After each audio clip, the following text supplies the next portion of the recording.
নমস্কাৰ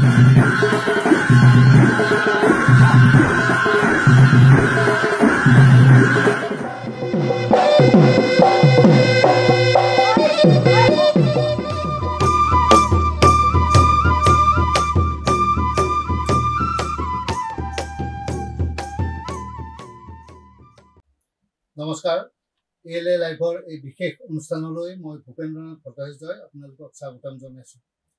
আজি অসম বিধানসভাত 10খন বিধেয়ক গৃহীত হৈছে আৰু তাৰ ভিতৰত এখন উল্লেখযোগ্য বিধেয়ক হ'ল অসম ৰাজহ আইন সংশোধনী বিধেয়কখন গৃহীত হৈছে আৰু এই বিধেয়কখন সম্পৰ্কত বিশদ আলোচনা হৈছে সদনত।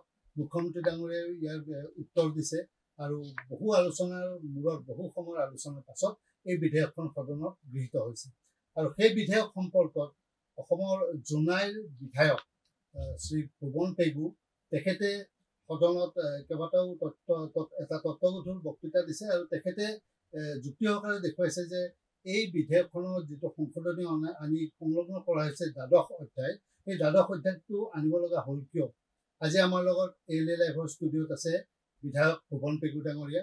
আমি তেখেতৰ পৰা জানিম তেখেতে সদনত কি বক্তৃতা দিছে, কি তথ্য দাঙি ধৰিছে আৰু কি প্ৰয়োজনীয়তা আছিল। আৰু এই যিখন বিধেয়ক গৃহীত হ'ল, ইতিমধ্যে আমাৰ এই ষ্টুডিঅ'ত ৰাজহ মন্ত্ৰী শ্ৰীযুত যোগেন মোহন ডাঙৰীয়াই এই বিধেয়ক উত্থাপন কৰাৰ সময়তে তেখেতে আহি আমাক কৈ গৈছে, আমাৰ দৰ্শকসকলক অৱগত কৰাইছে যে বিধেয়ক সম্পৰ্কীয় বিষয়ত আজি আমি জানিম বিধায়ক পেগু ডাঙৰীয়াৰ পৰা যে এই বিধেয়কখনৰ প্ৰয়োজনীয়তা কিমান আছিল আৰু এই বিধেয়কখন গৃহীত হোৱাৰ পাছত আইনত পৰিণত হ'লে আমাৰ কি কি সুবিধা হ'ব। পেগু ডাঙৰীয়া, আপোনাক স্বাগতম জনাইছোঁ এএলএ লাইভৰ ষ্টুডিঅ'লৈ। আজি সদনত আপুনি যথেষ্ট সৰব আৰু এই বিধেয়কখন সম্পৰ্কতে যথেষ্ট যুক্তি দাঙি ধৰিছে। আমি আপোনাৰ পৰা জানিম যে ইয়াত এটা অধ্যায় আছিল ১০ম অধ্যায়। সেই ১০ম অধ্যায়টো সংলগ্ন কৰা হৈছিল গোপীনাথ বৰদলৈ ডাঙৰীয়াৰ, ভাৰতৰত্ন গোপীনাথ বৰদলৈ ডাঙৰীয়াৰ দিনতে। আৰু আজি ডক্টৰ হিমন্ত বিশ্ব শৰ্মাৰ কাৰ্যকালত এই চৰকাৰখনৰ দিনত ১২শ অধ্যায় এটা সংলগ্ন কৰা হ'ল। উদ্দেশ্য একে বুলি আপুনি কৈছে, সেই বিষয়ে আপুনি তাৰমানে আজি এটা অসমৰ কাৰণে ভাৰত স্বাধীন হোৱাৰ ৭৫ বছৰৰ পাছত আৰু এটা ঐতিহাসিক দিন।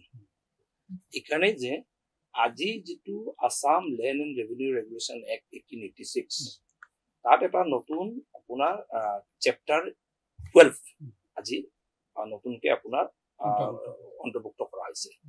এতিয়া এই চেপ্টাৰ 12 কি? ইয়াৰ যোনটো statement of objects and reasons যিটো দিছে, ইয়াত দিছে যে the amendment and insertions are proposed in order to protect the land rights of vulnerable communities and protection of cultural identity and land rights of villages that inhabited 100% SC and ST community. This bill also authorized to create heritage block to protect land areas in and around iconic heritage institutions like Satra areas of Majuli, Borpeta, Botodroba, etc. and monuments of the state. মাজুলীটো এতিয়া নহয়, এতিয়া main statement of objects and ৰিজনত আছিল।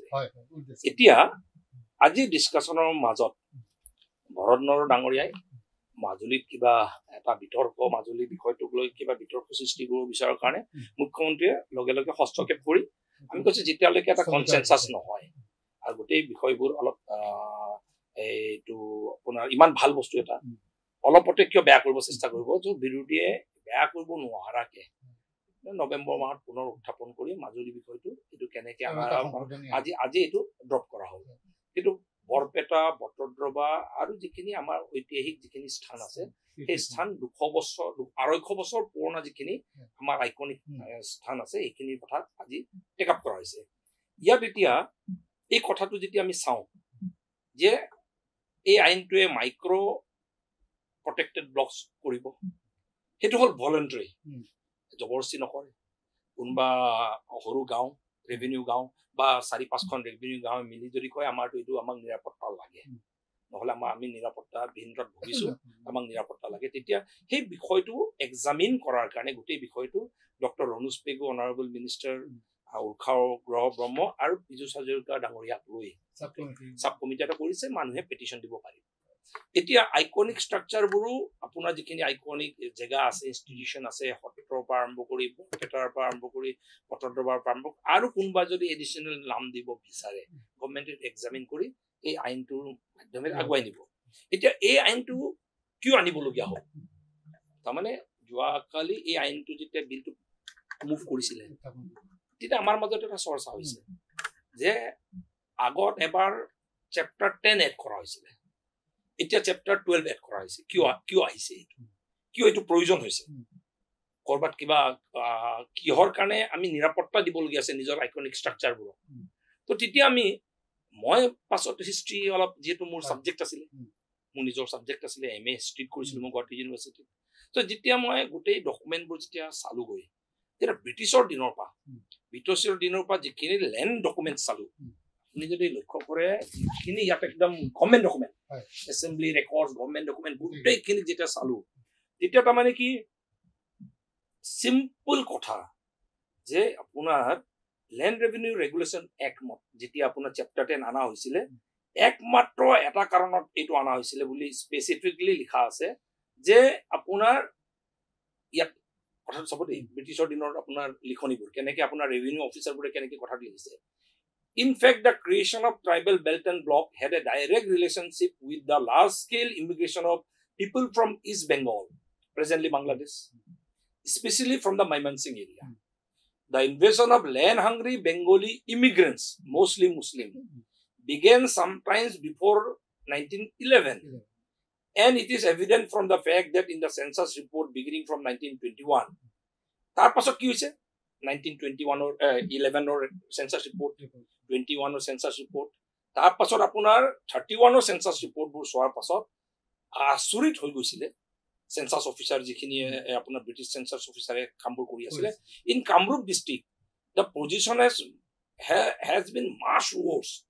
তাৰপাছত কি কৈছে, the actual এই তিনিটা সেন্সাস ৰিপৰ্টৰ পাছত যদি চোৱা যায়, the actual number had increased more than 300 times in Kamrup district সেই সময়ত তেতিয়াই। তাৰপাছত ক'লে যে এইটোতো ভয়ানক কথা, এইটোতো এনেকেতো হ'লে এইটো দিগদাৰ হৈ যাব। তাৰপাছত তেতিয়া আপোনাৰ the superintendent of census operation সেই সময়ত মিষ্টাৰ CS মুলান ICS, তেখেতে তাৰমানে কি ক'বলগীয়া হৈ গৈছিলে, those are startling figures and illustrate the wonderful rapidity with which the lower Assam districts are becoming colonies of Mymensingh. Actually, colonies of Mymensingh হৈ গৈছে। তাৰপাছত কৈছে it is land which has attracted such huge number of immigrants from Mymensingh.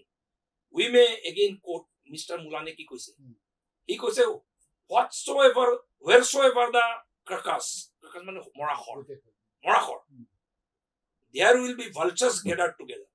য'তেই মৰাখৰ হ'ব তাতেই শগুনৰ আপোনাৰ হুলস্থুল হ'ব, শগুন গোট খাব। ঠিক সেইদৰে where there is wasteland thither flock the Mymensinghs. সেইদৰে সেন্সাস আপোনাৰ অপাৰেশ্যনৰ চুপাৰিনটেণ্ডেণ্টে কৈছিলে। তো এই কথাবোৰ চোৱাৰ পাছত আপুনি যদি চাই, প্ৰথম তেতিয়া লাইন চিষ্টেম কমিটি এটা আৰম্ভ কৰিছে, লাইন পথা 1920 চনত। এইটো হ'ল আজি যদি অসমত যদি সঁচা অৰ্থত খিলঞ্জীয়া মানুহক পূৰ্ববংগীয় আপোনাৰ যিখিনি সেই সময়ৰ ইমিগ্ৰেণ্টছ আৰু একদম লেণ্ড হাংগ্ৰি ইমিগ্ৰেণ্টছ তেখেতসকলৰ পৰা ৰক্ষা কৰাৰ কাৰণে লাইন চিষ্টেম এটা ইন্ট্ৰডিউচ কৰিছিল। আৰু লাইন চিষ্টেম ইন্ট্ৰডিউচ কৰাৰ পাছত তেতিয়া এটা বস্তু চোৱা হৈছিলে যে এইটো কিবা কামত দিব নেকি। পাছত যেতিয়া লাইন চিষ্টেমটো বাৰে বাৰে তাৰ পাছতো যেতিয়া আগ্ৰাসন চলিলে, মাটিৰ যোনটো আগ্ৰাসন চলিলে, তাৰ পাছত লাইন চিষ্টেম কমিটিৰ আপুনি যদি চাই এটা ৰিপৰ্ট আছে, the line system committee that the tribal villages were the worst victim of unregulated encroachment of vacant land by the aggressive immigrants from Mymensingh, resulting in disappearance of many tribal villages. The সময়ত বহুত জনজাতীয় গাঁও নাইকিয়া হৈ গৈছে। কি হৈছে, the tribal inhabitants moved further into sub-mountain zone. ভূটানৰ বৰ্ডাৰ ফালে, অৰুণাচলৰ বৰ্ডাৰ ফালে জনজাতীয় মানুহক তাৰমানে আমাৰ গাঁওবোৰ চব দখল ঠেলি দিলে।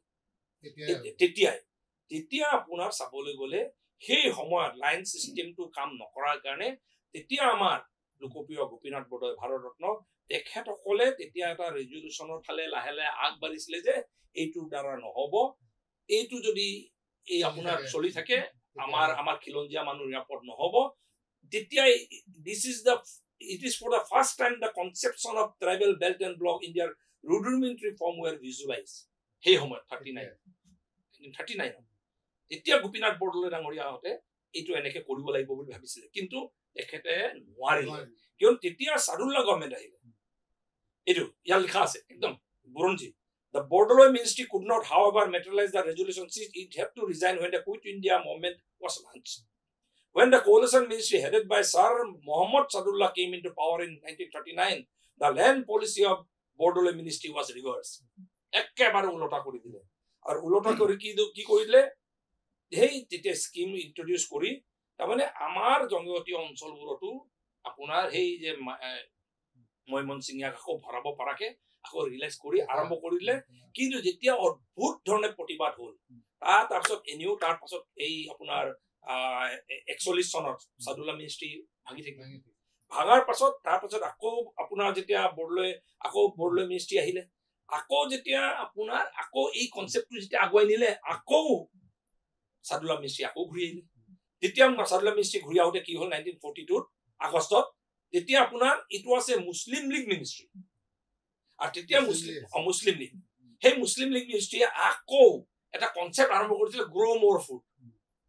আৰু আৰম্ভ কৰি গোটেই তাৰপিছত কি কৈছে, গোটেই তাৰপাছত কৈছে in the name of grow' more food campaign he encourage fresh settlement of immigrants even in the sub mountain area inhabited specially by tribals. আকৌ আগ্ৰাসন ট্ৰাইবেলছৰ বিৰুদ্ধে এই কনচেপ্ট লৈ। তাৰপাছত যেতিয়া আপোনাৰ চাদুল্লা মিনিষ্ট্ৰী গ'ল, তাৰপিছত যেতিয়া আমাৰ লোকপ্ৰিয় গোপীনাথ বৰদলৈ প্ৰথম মুখ্যমন্ত্ৰী হ'ল, তেখেতে বিষ্ণুৰাম মেধিৰ লগত আপোনাৰ ৰেভিনিউ মিনিষ্টাৰ তেতিয়াৰ তেখেতসকলৰ লগত লগ খাই প্ৰথম এই আইনখন আনিলে। আপোনাৰ তেতিয়া খুব ইম্পৰ্টেণ্ট ৰোল এটা প্লে কৰিছিলে special revenue officer mister SP Desai ICS। আৰু সেই তেতিয়া আপোনাৰ 19 অক্টোবৰ 1947ত প্ৰথম লেণ্ড ৰেভিনিউ ৰেগুলেশ্যন এক্টৰ অধীনত চেপ্টাৰ 10 টো এড কৰা হ'ল। তেতিয়া ৰেভিনিউ মিনিষ্টাৰ আছিলে শ্ৰী বিষ্ণুৰাম মেধি। এতিয়া এই কথাবোৰ যদি চোৱা যায়, মই তাৰপিছত ভাবিলো যে এইটো হ'ল আগৰ কথা, স্বাধীনতা আগৰ কথা, কেনেকে একদম লেণ্ড এটা আগ্ৰাসন, লেণ্ড জেহাদ, তাৰমানে এটা জেহাদ। আৰু সেই সময়ত চাব আপুনি যেতিয়া লাইন পথা আনিছিলে, লাইন পথাক বিৰোধ কৰি মুছলিম লীগৰ কেইটামান MLA একদম দৰং চলো এটা আন্দোলন আৰম্ভ হৈছিলে। দৰং চলো জংগল কাট মাটি দখল কৰ, এটা একদম শ্লোগান দি এটা আন্দোলন আৰম্ভ হৈছিলে, আগ্ৰাসন। আৰু সেই বিষয়টোত মই যেতিয়া চালোগৈ, পাছত মই চালো তাৰ পাছত কি হ'ল, ট্ৰাইবেল বেল্ট এণ্ড ব্লক হৈ গ'ল।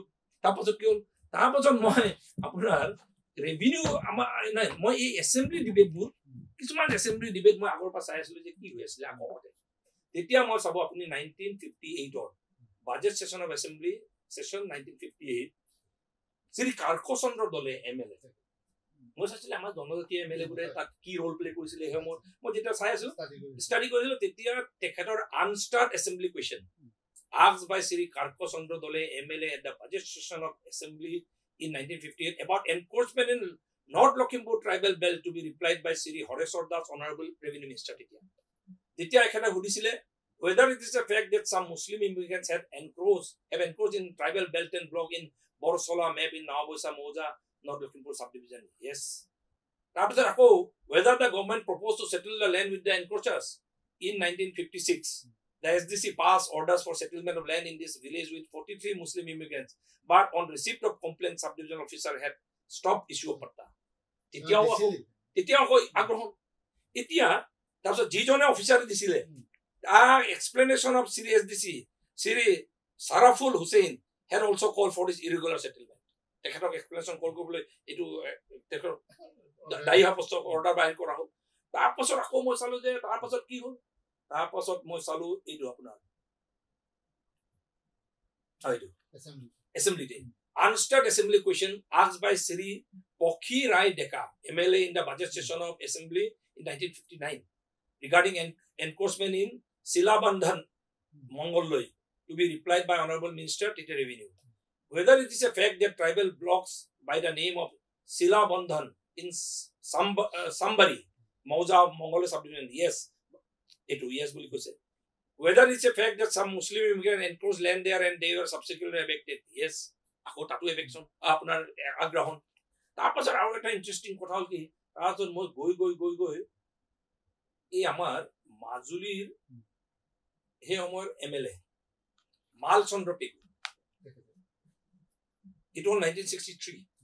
Assembly question answered asked by Sri Mal Chandra Pegu MLA during the August session of Assembly 1963 regarding tribal belt and block in Nagaon district to be replied by Sri Radhika Ram Das, Honorable Revenue Minister.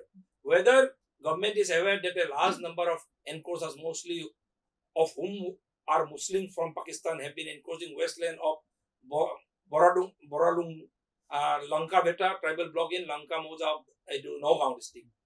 303 persons have encroached upon land in Bordolonga, Lanka Beta tribal blocks, of which are 83 are immigrant Muslims. Etia eneke agrahanbur tikyar pa choli asile. Etia soli government bure jeneke protection dibo lage protection bor nidile. Etia nidiar karone goi enekwa obostha pale goi Kajironga goi pale. Botodroba মাটি দখল হৈ গল বৰপেটা সত্ৰ মাটি দখল হৈ গল আমাৰ মন্দিৰৰ মাটি সব শেষ হৈ গল আমাৰ গাঁৱৰ ট্ৰাইবেল ব্ল্যাক বেল্ট এন্ড ব্লকৰ বহুত আমাৰ ট্ৰাইবেল গাঁও দখল কৰাৰ পাছত ট্ৰাইবেল মানুহবোৰে উপায় নাপায় গুচি গৈছে বেলেগ জেগালৈ আমাৰ খিলঞ্জীয়া মানুহৰ অসমীয়া মানুহৰ গাঁওকে গাঁও দখল হৈ গল এতিয়াতো 6-7খন জিলাটো একেবাৰে দখল কৰিয়ে পেলালে এনেকুৱা এটা সিচুৱেচনত মই ভাবো এতিয়া গভৰ্ণমেণ্টে মই ভাবো যে সঁচা অৰ্থত যিখিনি কথা সঁচা অৰ্থত যদি অসমক ভাল পোৱা কোনবা যদি সেই সময়তে 60 দশকৰ মই ভাবি আছিলো 60 দশকতে যদি আজি যোনটো চেপ্টাৰ 12 আনিছে 60 দশকত যদি চেপ্টাৰ 12 আনিলেহেঁতেন বটদ্ৰবা বাছি গলেহেঁতেন বৰপেটা বাছি গলেহেঁতেন আমাৰ কাজিৰঙা বাছি গলেহেঁতেন আমাৰ গাঁওসমূহ বাছি গলেহেঁতেন খিলঞ্জীয়া মানুহে এতিয়া নিজৰ জেগাতে অস্থিৰতাত ভুগি থাকিব আৰু এনেকে অন্যায় আজি সহ্য কৰি এইটো এনেকুৱা এটা অৱস্থালৈ নগলেহেঁতেন আৰু এইকাৰণে মই এতিয়া ভাবি আছো যে জেনেচিছ পটভূমিটো অসম আন্দোলনৰ পটভূমি ক'ৰ পৰা আহিলে বড়োলেণ্ড মুভমেণ্টৰ পটভূমি ক'ৰ পৰা আহিলে সেই সময়ত যদি কংগ্ৰেছে 60 দশকত যদি প্ৰটেকশ্যন দিলেহেঁতেন কংগ্ৰেছ গভৰ্ণমেণ্টে তেতিয়া লিডাৰশ্বিপে যদি 70 দশকত প্ৰটেকশ্যন দিলেহেঁতেন তেতিয়াতো এই অৱস্থা অসম আন্দোলনৰ সেই 6 বছৰীয়া অসম আন্দোলন আজি এই চেপ্টাৰ 12 এইটোৰ পৰা উদ্দেশ্যটো কি মানে নহয় সেইকাৰণে কৈছো সেই সময়তে যদি চেপ্টাৰ 12 আহিলেহেঁতেন তেতিয়া আমাৰ গাঁওবোৰ যদি সুৰক্ষিত হ'লেহেঁতেন micro tribal belt and block যদি হৈ গ'লেহেঁতেন তেতিয়া যদি আমাৰ সত্ৰ আমাৰ যিখিনি আমাৰ হেৰিটেজ আমাৰ সভ্যতাৰ যিখিনি পৰিচয় সেই পৰিচয় যদি আঘাত নাহানিলেহেঁতেন তেতিয়া অসম আন্দোলনো নহ'লে এই অৱস্থা নহ'লেহেঁতেন আজি মই ভাবো এইকাৰণে যে আমাৰ মুখ্যমন্ত্ৰী ডক্টৰ হিমন্ত বিশ্ব শৰ্মাই খুব দূৰলৈ কথাটো চিন্তা কৰি যি আজি ৭৫ বছৰ মাটিৰ ওপৰত যিটো অসমীয়া খিলঞ্জীয়া মানুহৰ মাটিৰ ওপৰত যিটো আগ্ৰাহন এটা গোষ্ঠীৰ সেই আগ্ৰাহনৰ বিৰুদ্ধে এতিয়া প্ৰতিৰোধমূলক এতিয়া এই আইনটো আনিছে মই ভাবো যে এই আইনে যেতিয়া 100 বছৰ পাছত এই আইনৰ কথা আলোচনা হ'ব মই ভাবো যে তেতিয়া এইখন চৰকাৰক সেই সময়ৰ আমাৰ নতুন প্ৰজন্মই বা আমাৰ তেতিয়াৰ পুৰুষে আকৌ ধন্যবাদ দিব আৰু মই এইকাৰণে ইয়াতে মই এটা বস্তু লক্ষ্য কৰো যে ল্যান্ডৰ ক্ষেত্ৰত মই ভাবো যে গভৰ্ণমেণ্টৰ যোনটো এতিয়া পলিচি আহিছে নো কম্প্ৰমাইজ পলিচি আৰু দিছ ফাৰ এণ্ড নো ফাৰ্ডাৰ আৰু মুখ্যমন্ত্ৰী ডাঙৰীয়াই আজি যিটো বক্তব্য ৰাখিছে ইয়াৰ পাছত আৰু নহ'ব ক'ৰবাত ব্ৰেক হ'ব লাগে পাৰ্টিৰ ক্ষেত্ৰত আশাৰ বতৰা তেখেতে কৈছে যে ক্লজ 6 যিখন কমিটি বিপ্লৱ শৰ্মা কমিটি তাতকৈ তেওঁ মানে বহুত ওপৰলৈ যাব বুলি কৈছে আৰু তেওঁ অবিভক্ত গোৱালপাৰাৰ কথা এটাও কৈছে যে আৰু এখন আইন আহি আছে আৰু আজি যিটো চেপ্টাৰ 12 এই চেপ্টাৰ 12 দিনটোত হোৱাৰ লগে লগে এটা আমাৰ জনজাতীয় খিলঞ্জীয়া লোকসকলৰ ভূমিৰ ক্ষেত্ৰত যিটো অধিকাৰ সেই অধিকাৰটো সুৰক্ষিত কৰাৰ কাৰণে এইটো এটা কবচ বুলি ক'ব পাৰি এই আইন এতিয়া যেনেকৈ আপুনি কৈছে এইটো কবচ কেনেকৈ হ'ব এতিয়া যে বৰপেটা সত্ৰৰ 5 কিলোমিটাৰৰ ৰেডিয়াছৰ ভিতৰত তাৰমানে মাটিৰ অধিকাৰী আজি যদি আছে থাকিলে আৰু কিন্তু মাটি কিনা বেচা যদি হয় 3টা জেনেৰেশ্যন তাৰমানে 75 বছৰ তাত থকা মানুহখিনিৰ মাজতে মাটি কিনা বেচা হ'ব নতুন মানুহ ভুৱন পেগুও যদি এতিয়া মাটি বিচাৰে আপুনি বিচাৰিলেও নাপাব তো একদম সুন্দৰ কথা কৈছে ঠিক সেইদৰে বটদ্ৰবা থানৰো 5 কিলোমিটাৰ ভিতৰত আৰু আজি মুখ্যমন্ত্ৰী ডাঙৰীয়াই চবকে এইকাৰণে এইটো কমিউনেল এটা বিল হিচাপে নাচায় এই একটো কমিউনেল হিচাপে বিলটো নাচায় মই ভাবো যে সকলো জাতি জনগোষ্ঠী সকলো ধৰ্মৰ মানুহে অসমৰ যিখিনি সঁচা সভ্যতাৰ প্ৰতীক সেই প্ৰতীকবোৰৰ সুৰক্ষাৰ কাৰণে অনা হৈছে। সকলোৱে সন্মান জনাই ইয়াক আমাক ছাপোৰ্ট কৰিব লাগে এই পলিচিটো। ধন্যবাদ জনাইছোঁ আপোনাক আজি আমাৰ এইখিনি সময় দিয়াৰ কাৰণে। দিনটো আপুনি এছেম্বলিত থাকিল, তাৰপাছত আমাৰ ষ্টুডিঅ'লৈ আহি, আৰু নিশ্চয় আমাৰ দৰ্শকসকল উপকৃত হ'ব এই কথাখিনিৰ পৰা। আৰু এটা হয়তো বুৰঞ্জীত আজিৰ তাৰিখটো লিখা থাকিব, কিহৰ কাৰণে যে এই যিটো আমি যেনেকৈ আজি ক্লছ চেপ্টাৰ 10ৰ কথা পাতিছোঁ তাহানিকালৰে কথা, ঠিক তেনেদৰে আজি 2024 এই 29 আগষ্টৰ তাৰিখটোত চেপ্টাৰ 12 ইনক্লুড হ'ল। আৰু তাৰ ফলত অসমৰ ভূমিৰ ক্ষেত্ৰত যিটো অধিকাৰ, খিলঞ্জীয়া লোকৰ অধিকাৰ, সেই অধিকাৰটো সুৰক্ষিত কৰাৰ এটা সুব্যৱস্থা আমি ধন্যবাদ জনাইছোঁ। প্ৰিয় দৰ্শক, সেয়া আমাৰ লগত ভুৱন পেগু ডাঙৰীয়া বিধায়ক, জোনাইৰ বিধায়ক, তেখেতক আমি সকলোৱে জানিছোঁ, সকলোৰে পৰিচিত। তেখেতে আজি খুব সুন্দৰকৈ ব্যাখ্যা কৰিলে আৰু সদনটো তেখেতে গোটেই কথাখিনি উপস্থাপন কৰিছে। নিশ্চয়কৈ আপোনালোক হয়তো অৱগত হৈছে এই বিষয়ে যে আজি যিখন গুৰুত্বপূৰ্ণ আইন বিধেয়ক সদনত গৃহীত হ'ল, কেইদিনমান পিছত হয়তো এইখন আইনত পৰিণত হ'ব। তাৰ পাছতেই আমি আমাৰ ভূমিৰ ক্ষেত্ৰত যিটো অধিকাৰ বা বৰপেটা বটদ্ৰ বা সত্ৰ সংৰক্ষণৰ যিটো ব্যৱস্থা, সেই ব্যৱস্থাটো কটকটীয়া হোৱা দেখিবলৈ পাম। আপোনালোক ধন্যবাদ জনাইছোঁ। এই অনুষ্ঠানৰ পৰা বিদায় লৈছোঁ।